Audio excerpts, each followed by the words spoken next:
Captain Marcus Johnson strode through the bustling terminal, his crisp airline uniform gleaming under the fluorescent lights.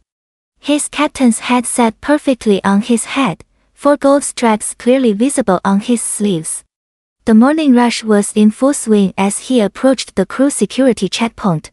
"Hold up there," barked Tom, the security guard, stepping directly into Marcus's path. "Where do you think you're going?"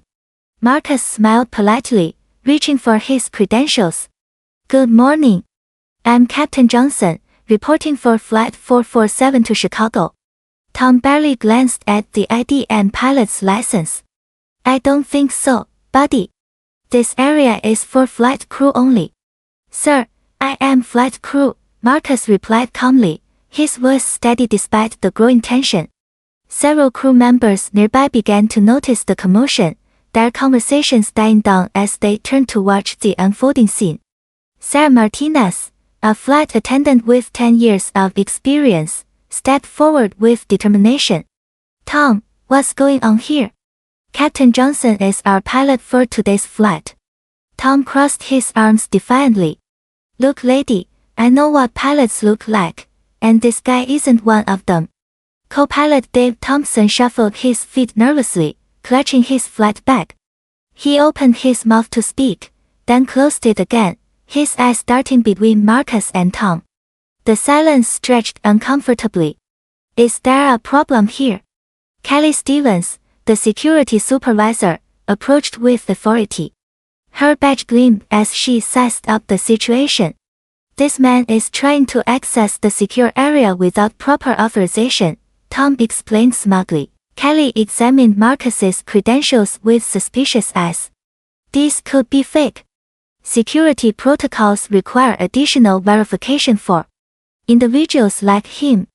Marcus took a deep breath, his jaw tightening slightly. "Ma'am, I've been flying for this airline for 12 years. I have every right to be here." "Not today you don't," Kelly replied coldly. Marcus pulled out his phone with deliberate calm. "I'm calling CEO Patricia Williams directly." Tom scoffed. "Yeah, right, like you have her number." Marcus dialed, putting the phone on speaker. Within seconds, a familiar voice answered. "Marcus. Good morning. How can I help you?" "Patricia, I'm at gate security checkpoint B. I'm being denied access to my flight despite showing proper credentials." The line went silent for a moment. "Put whoever's in charge on the phone. Now." Kelly reluctantly took the device. "This is Security Supervisor Stevens."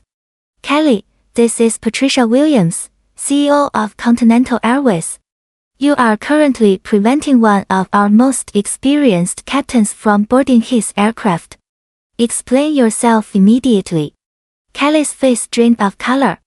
"Ma'am, we were following standard security protocols." "Bull. I want security footage pulled right now. Get Airport Director James Harrison on scene immediately." Within minutes, Harrison arrived with a tablet showing the checkpoint cameras.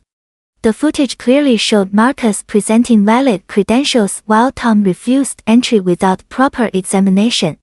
"This is racial profiling, plain and simple," Patricia's voice crackled through the speaker. "Tom and Kelly, you're both suspended pending full investigation." "Marcus, my sincerest apologies." Airport Director Harrison wasted no time. "Tom, Kelly, remove your badges immediately. You're suspended without pay pending a full disciplinary hearing." Tom's face turned red with anger. "This is ridiculous. I was just doing my job." "Your job is security, not discrimination," Harrison replied firmly, escorting both guards away from the checkpoint. Within an hour, Continental Airways released a public statement.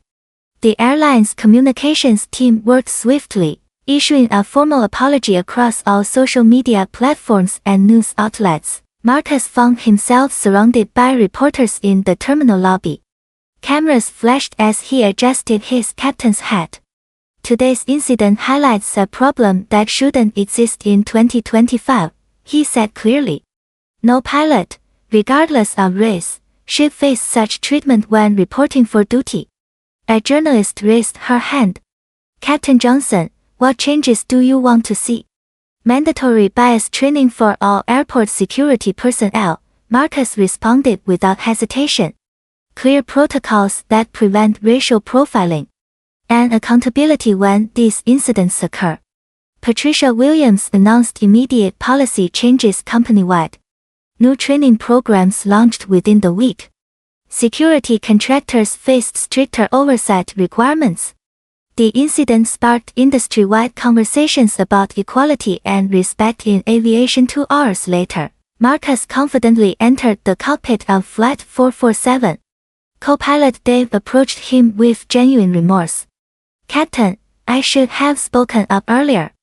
I'm sorry. Marcus nodded with understanding. What matters is that we learn from this, Dave. Let's focus on getting our passengers safely to Chicago. The flight departed on schedule. Marcus's smooth takeoff and professional announcements earned applause from passengers who had heard about the morning's events through social media. Sarah beamed with pride as she served coffee in first class. That's our captain, she told curious passengers. A true professional. The incident became a turning point for the aviation industry. Other airlines quickly adopted similar anti-discrimination policies. Security training programs expanded nationwide. Marcus received recognition from the National Association of Black Pilots, standing at his hotel window that evening, overlooking the Chicago skyline. Marcus smiled. Change was happening. Future pilots would face fewer barriers. Justice had prevailed, and hope soared higher than any aircraft he had ever flown. The fight for equality had won another important battle.